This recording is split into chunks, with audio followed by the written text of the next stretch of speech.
5 to 10 years or a property or magkatayo ka man ng negosyo, ano yung financial goal mo? Diba?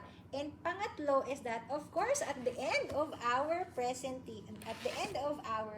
meeting, I'd be able to present an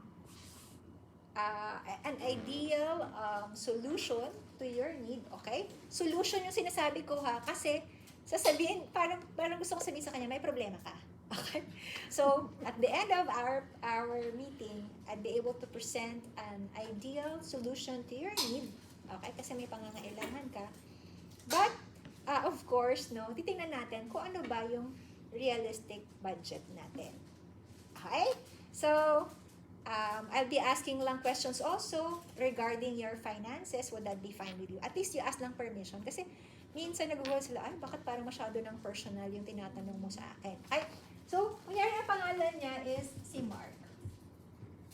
Ita ba ako? Yan. Name niya is si Mark. Mark, ilang taon ka na nga? So, age niya is 30. Okay. Are you single or married? Sabihin niya, ay, kasal ko lang. Okay, so married. Uy, congratulations. So, every time na binabato siyang information, of course, except sa age. Pero minsan kasi, sabihin, huy, 40 ka no, parang mukha ka lang Pero huwag naman sobrang pambobola. Baka lahat naman ang sabihin niya. Lahat na binola mo na siya. Pero, teka, binibentahan talaga ka. So, medyo, alalay ka lang din sa pagbibuild ng rapport. Kasi baka OA naman ang ginagawa mo. Parang, ano ba bolero naman tong taong to, ganyan. So, may konting sandot-sandot lang. Sabihin, uy, married, congratulations. Saan kayo kinasal? Yung mga konting ganyan-ganyan. Para lang, medyo maging komportable siya sa'yo. Lalo na kung hindi mo naman siya friend. Okay, so married. And, meron na ba kayong kids, Mark? Sabi niya, wala pa eh. Okay, none. So, lahat ng sinusulat ko sa papel yan, ha? In a bond paper. Lagi ako nagdadala ng ganyan. Meron talaga akong papel. Kasi minsan yung iba, parang tutuwa sila pag merong nakikita na something na parang sinusulat mo talaga. Parang kumbaga sa bahay, di ba? Pag nagpa-design ka ng bahay, parang gusto mo ito yung gusto mo mangyari, ito ba? Ganyan-ganyan. Okay? So, kids na, saan ka nag-work, Mark? Kuya, parang ayaw naman gumana ito.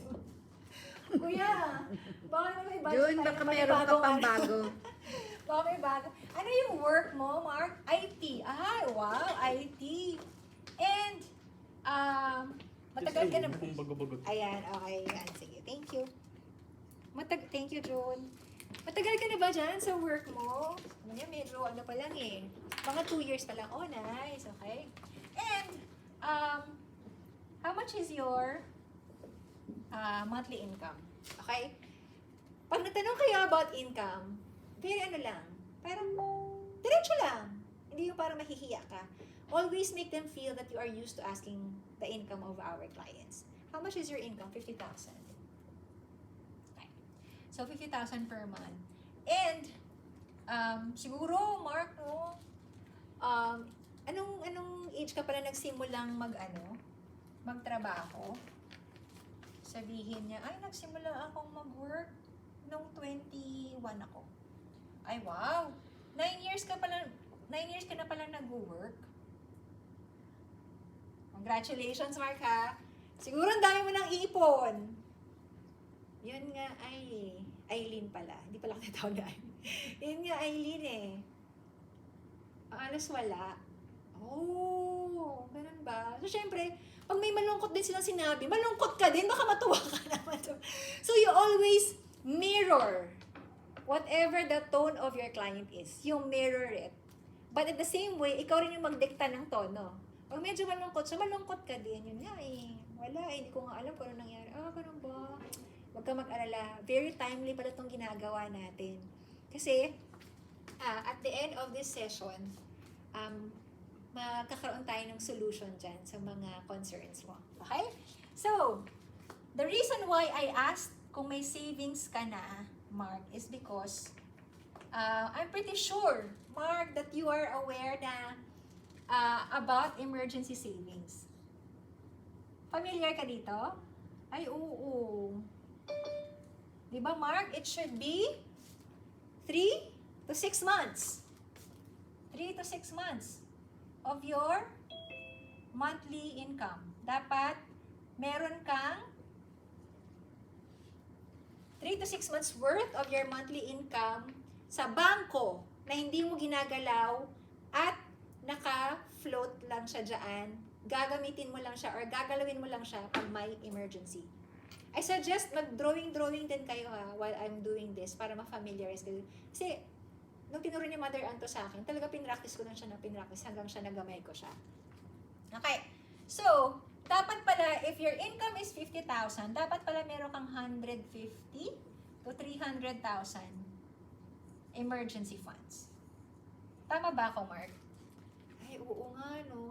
So, somehow, may mga ano na kayo dito, turuan portion, natuturo ka na doon sa client mo. Ano dapat yung ini-aim niya?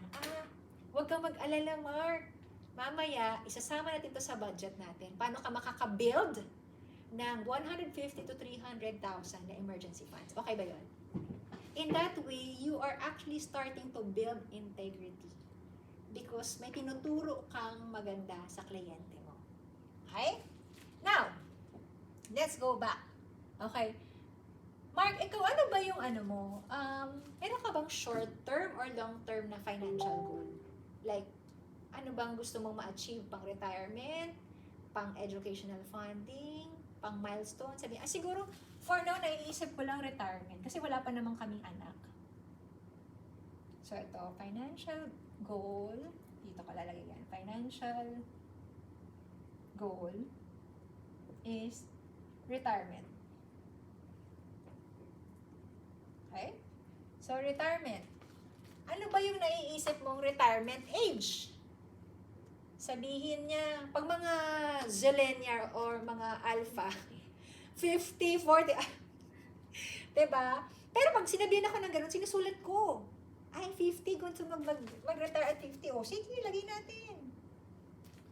Nangyari lang ha, versus 60 and 65.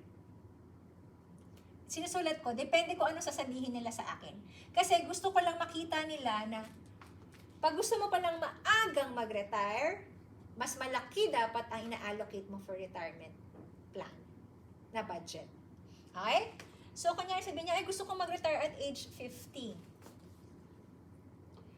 And dahil gusto mo mag-retire at age 50, Mark, sa inyong family, ano ba yung age na nabubuhay yung, hanggang anong age nabubuhay yung lola at lola mo? Sabihin niya, siguro mga around 80. Okay? So, meron ka pang, Mark, 30 more years to live without income. Ano ba ang suswerduhin mo, Mark, pag pag retired ka na? Wala. And therefore, retirement fund is very crucial. Okay. Mark, ikaw, magkano ba yung budget mo for yourself na gusto mo na pagdating mo ng age 50, kahit hindi ka na mag-work, aabot yung perang yon hanggang age 80? Sabihin niya, siguro okay na sa akin yung 30,000 per month. Naku ha? Ilang taon to? Magkano na lang yung 30,000? Baka parang 5K na lang yun. But, sige, kunyari lang ha. Kunyari 30,000. Or 50K. Sige, same sa kanyang sweldo. 50K times, ilan yan? Times 12. Kasi kukumpitin natin kung without inflation ba to ha? Actually, hindi kasi ako masyadong nagbo-bloat pag alam kong masyadong maliit yung income niya. Baka ma-overwhelm naman siya. At ayoko na, huwag natin ito pag-usapan. Hindi ako nagbo-bloat. Pero pag alam ko naman na malaki yung income niya, that's the time I incorporate yung mga inflation rate, ganyan-ganyan. So, 50K times 12 times ilang years to? 30. 30. Sige, compute, magkano?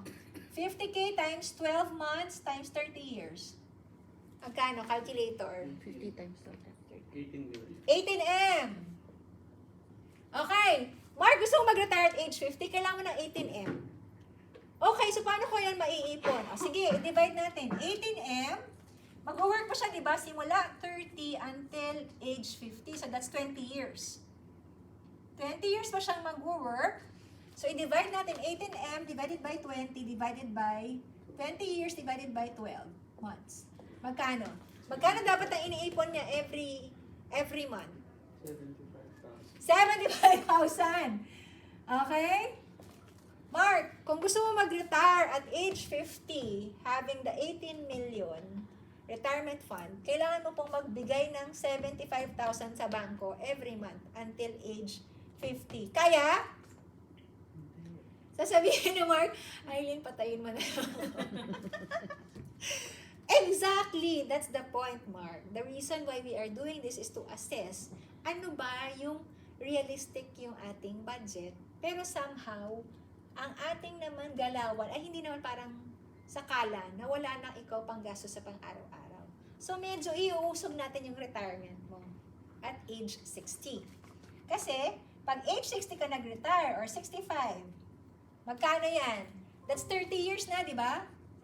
30 years. O sabihin 35 years. 35 years. O sige, divide. 18 million divided by 35 years divided by 12. Magkano na lang yung kailangan niyang iipunin every month?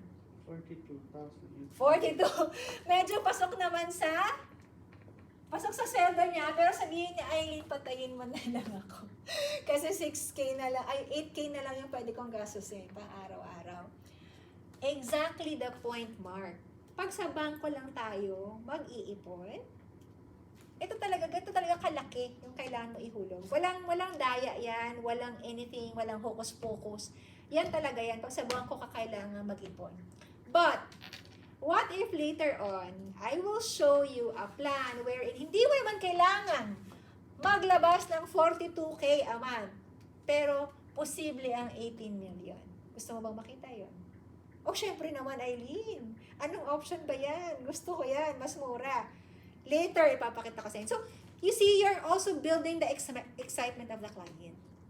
Kasi, pag hindi mo nilalaro yung presentation mo, mabobore yan, maaantok, or parang tendency, ang isip niyan, ano kaya kakainin ko mamayang gabi pag uwi ko?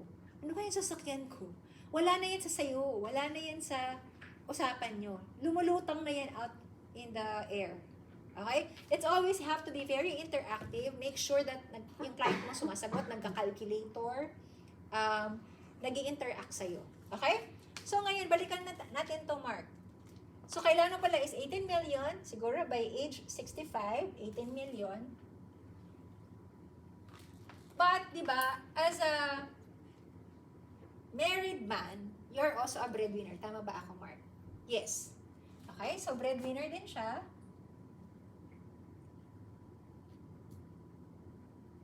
Yes.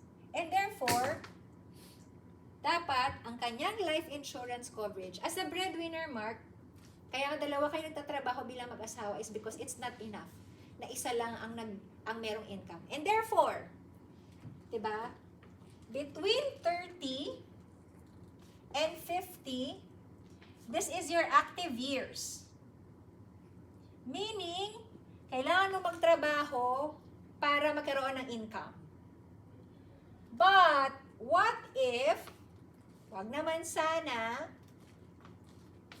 is, biglang dumating si sad. Okay? Si sad is sickness, accident, and death. Anong backup plan mo pag dumating yung mga yan? Wala. HMO lang meron ako. HMO is only up to 150,000? 200,000? Paano? And that is why it's very important that between these active years or until age 60, meron tayong umbrella. Diba? That umbrella is in the form of income protection or what we call life insurance. Nasagot ko ba yung tanong niya na kailangan niya ng life insurance? Okay? Without even me saying that you need life insurance. Okay? So, life insurance protection, magkano ba dapat ang isang ideal coverage ng isang breadwinner? It should be 10 times annual income. Magkano ang annual income niya? 50 times 12. Magkano? 600? 600,000. 600. So, magkano dapat ang kanyang insurance? It should be 6 million. Okay? 6 million ang kailangan mong life insurance coverage. And you need 18 million as the retirement fund. Sorry, may nakalimutan pala ako. Dito pala, nung tinanong ko kanina, yung 21 to 30, di ba yung tinanong ko wala siyang savings? Wala ka palang savings, zero. So, ang nangyari pala sa'yo was a roller coaster ride. Okay? Kasi, may income na wala, may income na ubos, may income na ubos, may income na ubos. Ang ending, wala kang savings. And that is why, ginagawa natin to para yung income mo pataas hanggang retirement. Diba? Na as you grow older, your income also is growing. Okay? Now, anong sunod kong sabihin? Na-identify ko na how much yung insurance niya, how much yung retirement fund niya na 18 million. I-breakdown na kami. Income versus expenses. Para malaman mo, ano ba ang dahilan? Bakit wala siyang naiipon? Marami ba siyang utang? Meron ba siyang binabayaran? Marami ba siyang bisyo? Lazada ba ng Lazada? Or mahilig ba siyang bumili na kung ano-ano na wala na makadahilanan? So, lagay mo dyan, income 50,000, expenses. Kunyari, tinutan mo lahat, kasama na yan pang-date, pang-gala, lahat, grocery, lahat ng needs, wants, kung ano-ano pa. Lahat ng gastos in the household. And, kunyari, sinabi niya, ang expenses ko lang talaga is 30,000. Oh, pag minus mo yan, meron ka pang 20,000, saan ito na pupunta? Yung 20,000 na extra mo per month. Ay, kasi Aileen, alam mo, ang tendency ko kasi, pag merong sale sa Shopee, sa Lazada, bili ako ng bili, or pag may nag-sale na ganito, kahit hindi ko naman kailangan, bumibili ako. Okay, alam ko na, Mark. Kasi nga naman, pag ang pera nasa bulsa, nasa ATM, nasa wallet, ang daling gastusin. Tama? Kasi the temptation is there. O, di ba? Medyo preachy ka naman ngayon, di ba? Pinapagalitan mo siya. But you know, when your money is in a very safe plan, na wala ka ng way para madukot agad-agad. Kasi mawi-withdraw mo naman di ba yung fund value? It's just that medyo hassle ng konti. Pag medyo pahirapan yung pagkuha mo ng money mo doon, pero alam mo, iniipon mo siya. Di ba parang, wag na lang. Sa next time na lang ako bibili pag meron na talaga akong extra. Di ba? So the purpose of, forcing you to have a plan like this is para hindi ka matempt. Lalo na pag wala ka pang masyadong disiplina sa katawan. Diba? Hindi ka matempt na gastusin mo yung pera na alam mo naman talaga na hindi siya nakalaan for that. Okay? Ngayon, 20K. So, mag-generate, may tanong ako sa inyo, saan ako mag-generate ng proposal? Based sa 20K o based sa 6 million and 18 million na projected fund value? Okay. So, always, kung anong lumabas, huwag kayong matatakot kung tingin nyo ang income niya lang ay maliit. Hindi nyo alam, like, nangyari to sa akin recently. Akala ko yung income niya, sabi ko, shucks, paano ba ito makakakuha ng income? Nagganito ako. Biglang nilabas ang dalawa pang source of, ikaw talaga, hindi mo sinabi, kinabahan ako, paano ko na ako bumibenta sa inyo. Pero diba kasi parang, noong unang nilabas niya income, malaki na, 6 digits na. Kaso nung nilatag namin yung expenses, hala, parang kulang ka pa, so kakukuha ng ibang funds mo. Nilabas ang dalawang source of income, ang lalaki. Sabi ko talaga, di mo nilabas agad. Therefore, ang dami niya palang extra. So, never ever settle for the budget. Kasi you'll never know, mayroon pa yung tinatagong another source of income. I will always go for the ideal. 6 million, gagawa ko, maxi prime. 6 million or 3 million face amount, kasi 6 million na insurance coverage, and then, ilalagay ko yan, magpo-project ako ng 18 million fund value by age 65. And makikita nyo doon, di ba yung kanina, sabi natin kailangan niya maglabas ng 42,000 per month? Client. Normally yan, it's always parang ang laging premium niyan, para ano lang, 60% of this one. Mga 60 to 70%. Saan ka? Maglalabas ka ng 30K per month? Or sa 42,000 per month? Pero sa 30K per month, may 6 million insurance coverage ka na whatever happens, 6 million iwan sa family mo. Pero dito sa bangko, kung kunyari naipon mo lang is 42,000 at namatay ka, 42,000 lang din na may iwan sa pamilya mo. Saan ka?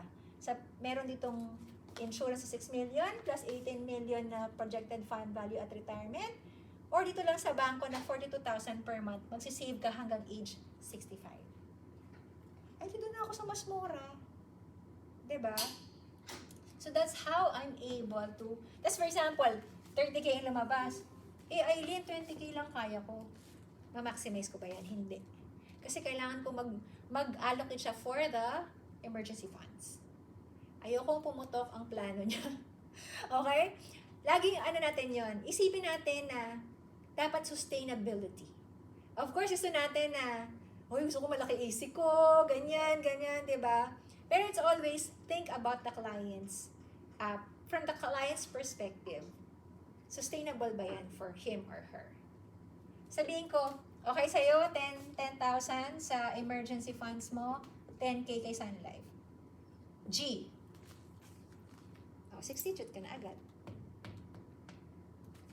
Diba? So, that's how I do it. Drawing. Tapos pag nakita kasi nila, ay, okay. Parang binigyan mo sila ng mapa. Yun. Kahit siguro parang tingin mo parang shocks, parang ang laki ng premium. Pero if they saw the end result, they will be able to achieve it. Deal. Close na yan. Sige. Sign na ako dyan. That's why every time that I do this, sa awa naman ni God, lagi na silang nagsasign. Okay, sige Aileen, gets ko na. Kasi kailangan sa presentation mo, hindi ka lang mag-i-end sa proposal.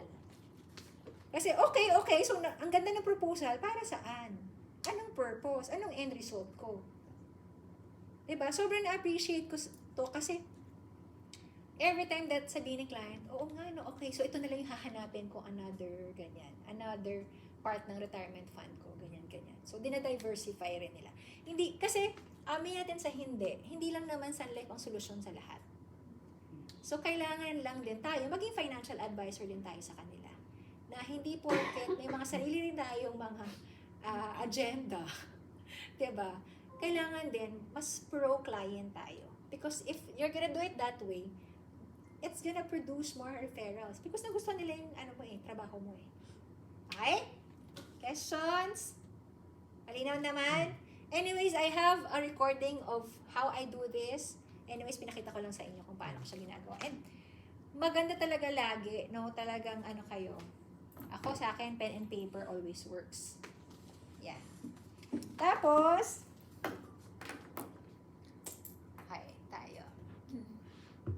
okay, pa ba yung mga zoomies dyan? Diyan pa ba kayo? Okay. Yan naman tayo. Balik tayo dito sa ating screen. SSM. Yan, okay. And then,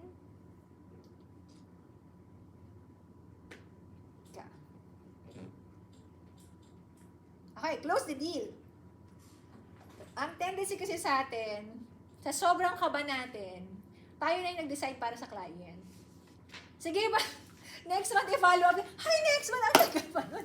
August champions na. Next month ka pa magpa-follow up. Diba?